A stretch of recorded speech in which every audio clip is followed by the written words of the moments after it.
From the entrepreneur's desk to the industry front lines and into real world operations. I'm Aaron Cardell, joined by Kyle Hunter and Jake Hamilton, and we're here to take the pulse of real estate technology in just 20 minutes. Hello, everyone, and welcome to Proptech Pulse. Very excited today to have David Voorhees here with us. David's the Executive Director of Labs at Keller Williams Realty, which is a really cool program. I've been lucky enough to get to know David through just some of our meetings and different engagements over the past few years. And so very happy to have him on the pod today. So David, I'm going to start out and let you really explain a little bit about your career and what you've done and kind of what you do today. And then, we'll dive into kind of what Labs does. Perfect.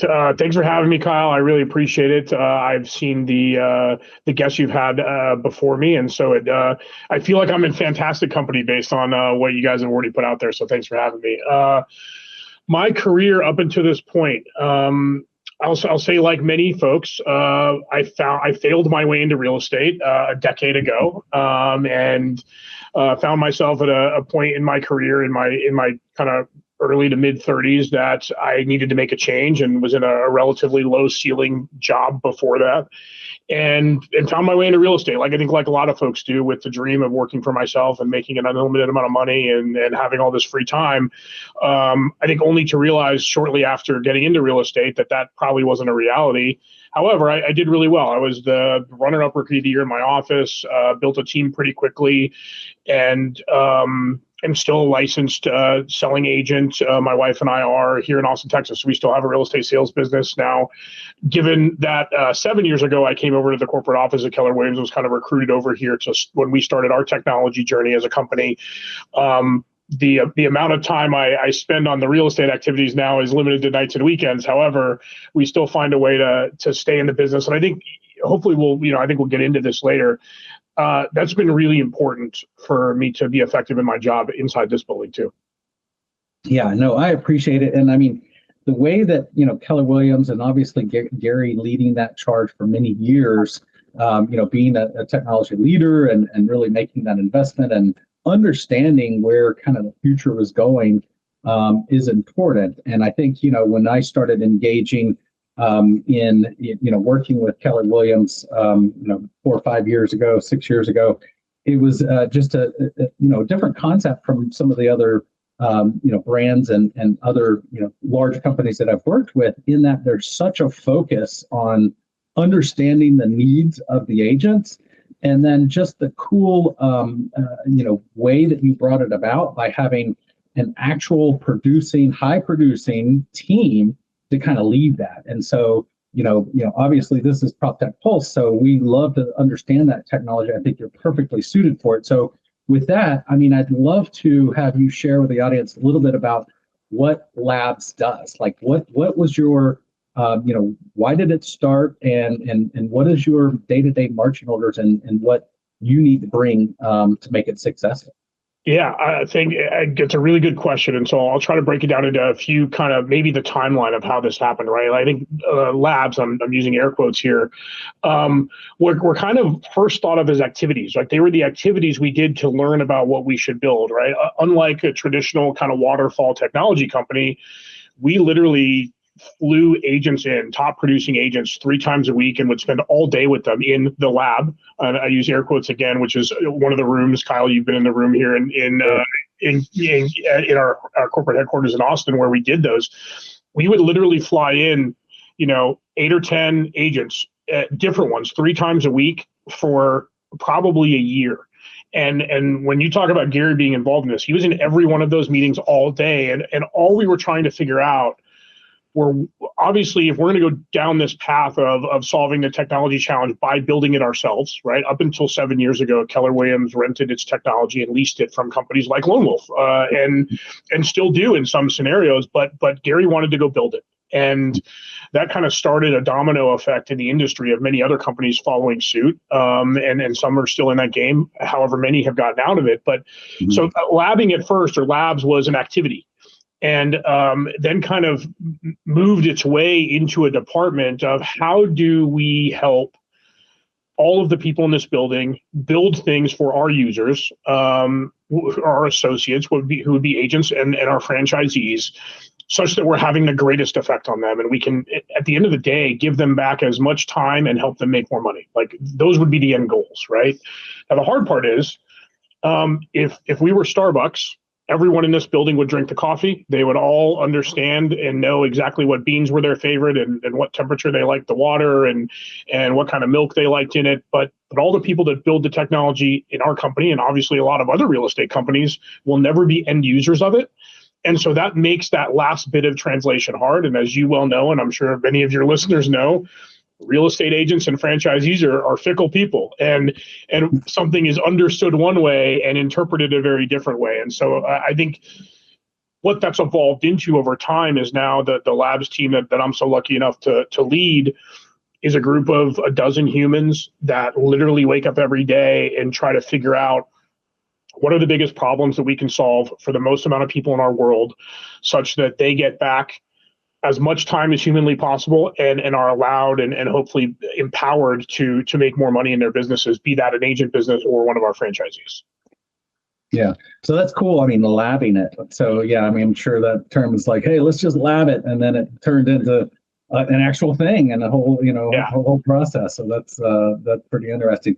The other thing is, I know, in their past conversations, you typically invite high producers. And so in many cases, it's like, well, let's get a diverse group. And it is important to get a diverse group, but they need to actually be in the business and working hard. And so I think that really is a testament to say, like, we're trying to make people successful. And in your role, that living day in and day out, getting up and thinking about how you can improve the life of agents and brokerages. I mean, I think that's a key pillar to what makes, Lab so successful and has been over the years. So, that's obviously you mentioned real quickly on that, if I'm being honest and I were to look back, and I would say that's also one of the mistakes we made early on, right? If I were to go back and we invited top producers because we know that every agent, whether they ever get to sell 100 or 1,000, or in some cases today, 5,000 homes, are always aspiring to do more.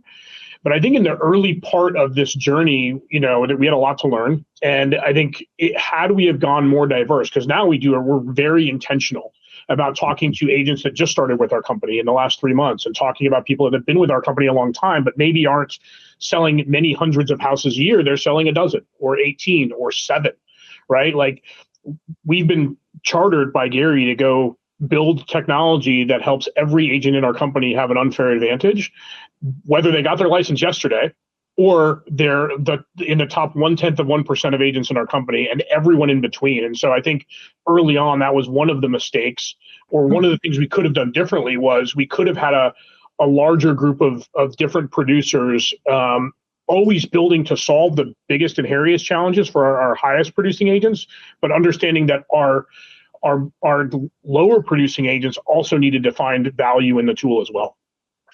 And I think, that's very important. Getting someone from, 7 deals a year to, 12 deals a year is just as important as somebody that's doing 50 and, getting up to 100. So totally understand. And frankly, for a lot of us that got into the real estate industry as agents, getting that 1 or 2 extra deals a year might be the difference between me getting to continue to live my real estate dream, right? Like, we all get into this for the same reason. Everyone wanted to make $100,000 and wanted to work for themselves. And in that first 3, 6, 9, 12 months, the difference between getting to do this another month or another quarter or another year might be that one deal or that second deal to make sure you have enough money to keep living this dream, right? Yeah.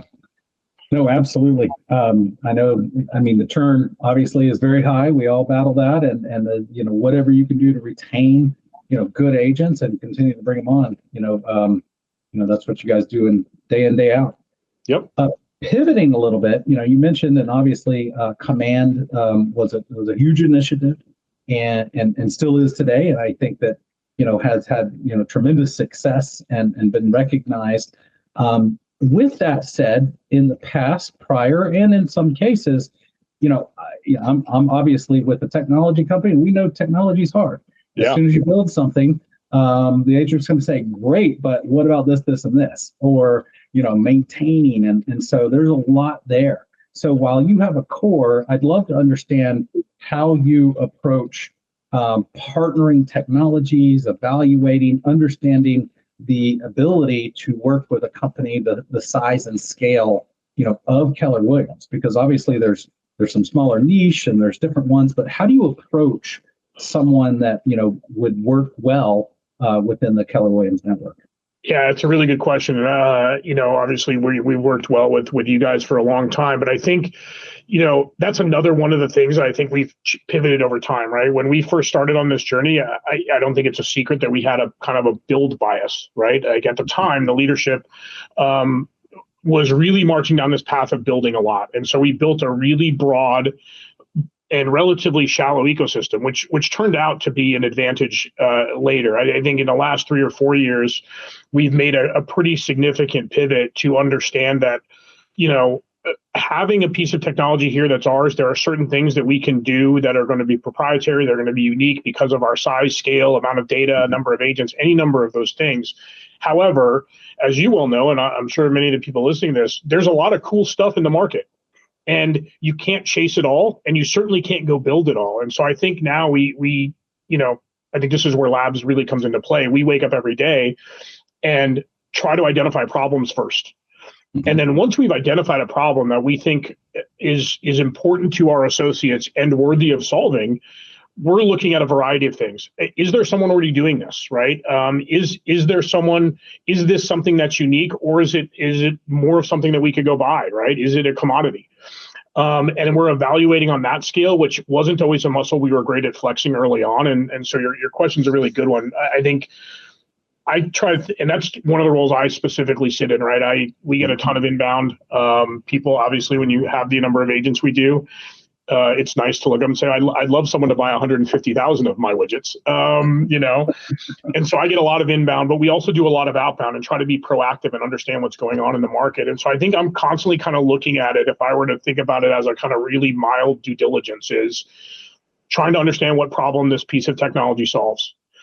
Do I think that that's a problem that our associates have, right? Because our problems aren't the same as necessarily every other real estate agent company or real estate brokerage in the industry. Do I think that this company is capable of solving that problem? And then to your point, the scale, right? Like it's one thing to have 1,000 or even 5,000 users, which is a tremendous user base. Mm-hmm. We've got 150,000, and our technology hovers. We're really clearly around 120,000, 130,000 monthly active users. That brings all sorts of challenges between onboarding and support and all sorts of things. And so hardware, bandwidth, everything, right? And so I think we're constantly trying to evaluate on that relatively simple matrix. And if we can get to a place that, okay, we think that this is a good product that solves a real problem that we believe is worthy of solving in our short or medium term roadmap. And even if a company isn't there today, which most aren't, by the way, if we can see a path to get there, I think it's always worthy of us spending time with them to see how we can partner together. Because again, to your point, there's a lot of stuff in the market, and the agents want a lot of things, and they love to chase shiny objects, and I can say that because I'm one of them. And I think, as you'll see, I think if you were to wave a magic wand and say, how does Keller Williams add value to their ecosystem moving into 26 and beyond? I think you'll see us lean really heavy into choosing the right integration partners and probably building less, because we feel like we've built a really good, solid core foundation. Yeah, I mean, that it's important to your point, shiny objects, there's always new stuff out there. I go to a lot of the conferences, as do you. And, there's always vendor calls, there's startup alleys, there's all of these things which just have a ton of, new things. And I get in there, I'm like, man, that's really cool. But, you start evaluating it, and in some cases it is. But in many cases, you look at it and it's either a need to have, or it doesn't have the ability to scale. And somebody, to your point, if you have 190,000 agents, you have to have that ability, and international. I mean, I don't know, how many countries are you guys in now? I mean, So some our worldwide folks are going to catch me if they hear this. It's somewhere in the neighborhood of 63, 64, 65. So yeah, I think it's a really good point, right? And I'm not going to name names, but we've gone down pretty deep down the path with a company recently that we think does all of the things I mentioned. They solve real problems. They have a great tool. They actually can scale. And we get to the point of like, okay, how much of our user base can you cover? And they can't cover all of the places we have agents. And that's no one's fault, by the way. That's just we're in all of the US, all of Canada, and 60 countries around the world, such to the point that we've built our technology out is native in 24 languages. And we've done that because out of necessity, right? We can't just provide our tool to portions of our agent base if we're talking about enterprise level stuff, right? If we're talking about optional pieces, it's a totally different story. No, I mean, and that's important. I know you obviously have a large presence in Canada, which, we obviously are familiar with, but having that worldwide presence is good, but it creates just a whole nother unique set of challenges. Oh yeah. I mean, forget languages. There's currencies. There's feet to meters. There's just such regional nuances. And again, we're lucky. I think the culture that Gary and Keller Williams created 40 years ago when he started the company has helped us on our journey because our agents are so willing to share. And so we can easily reach into that group. I think that's one of the things that's made labs so successful is it's really easy for us to go reach into our ecosystem of agents and find a group that are willing to help us, whether they're in the US or they're in Spain or Portugal or France or any of the countries around the world. They lean in to helping us make the tool better for them. The last theme I want to touch on today is something that I just, from an outsider or someone, that works with you, but, not obviously in, is the impact that Keller Williams training has and how it relates to adoption. And I think that's always an issue in the technology space. We deal with it with Lone Wolf, others do, but, you can build a great product, but are the agents actually adopting and using it? And it could be really good if they do that.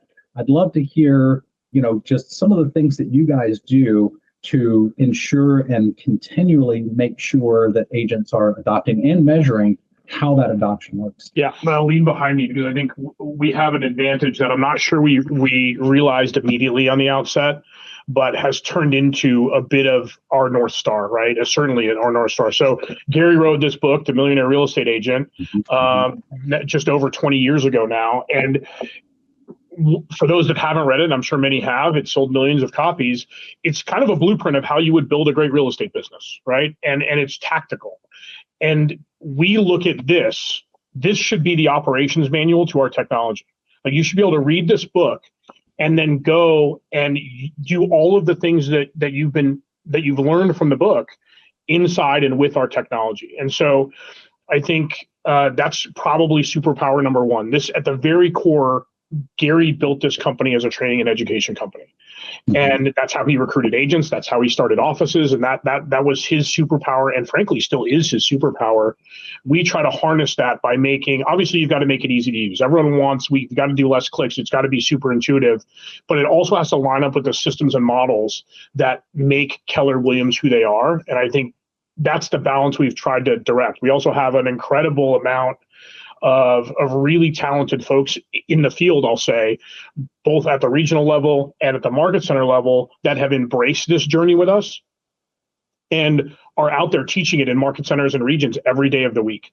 And so that's the other way, right? We know, and we've been able to thankfully glean from a lot of the insights we have, that when agents perform certain activities in our technology, they're going to be more successful. An agent's 3 times more likely to cap in our world if they have 200 contacts in their database. Like, okay, that's a no-brainer, right? A bigger database equals better production, but knowing the people that don't have that, so then our market centers can go target them and help them build that database through and using our technology allows them to be more successful. So I hope that answers the question, but I'm glad you touched on it because it's it does. I mean, I've been lucky enough to go to Family Reunion and Mega Camp, and just the classes, the training, just the intense focus on that, I think is just really a testament to going back and growing and making agents successful by repetition and adopting the tools that you guys wake up every day and try to put in place. So love that.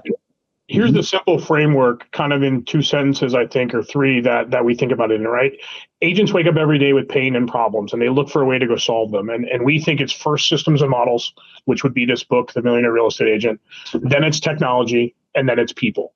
And you need some combination of all 3 likely to solve whatever problem you're looking for. I think part of the problem that agents find is they rush to find a person to do the job. They're the hardest and most expensive solution. Mm-hmm. And so if we can give them the other 2, the systems and models and the technology, as well as a way to train, organize, hire, recruit their people, including themselves, they can put all 3 of those things together to solve hopefully whatever problem they have in their business. Yeah, absolutely. Last question. We're, really quick. Don't want to get out of here with asking you about the future and, is AI involved? I hate bringing that up because you hear it everywhere, but what's your take on that? Is this the part where I get to say AI won't replace agents, but agents that use AI will? I think that's kind of seems like the theme through everyone I talk to in the real estate space. I don't think there's any way around it that AI is going to change how agents operate. I think we are continuing to lean into the idea that the agent remains at the center of the transaction. I do believe that those that lead into new tools, be it AI or otherwise, are going to have an advantage.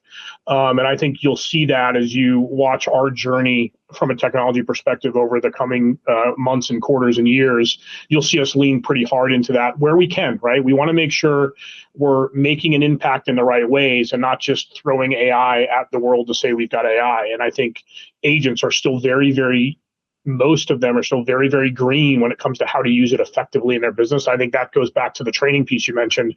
We've got to not just give them the tool, we've got to train them what to do with it once they have it. David, very much a pleasure for having you on today, and thanks for the conversation. Thank you, sir. Appreciate it. That's our pulse for today. Keep innovating. Keep implementing. And keep moving real estate forward.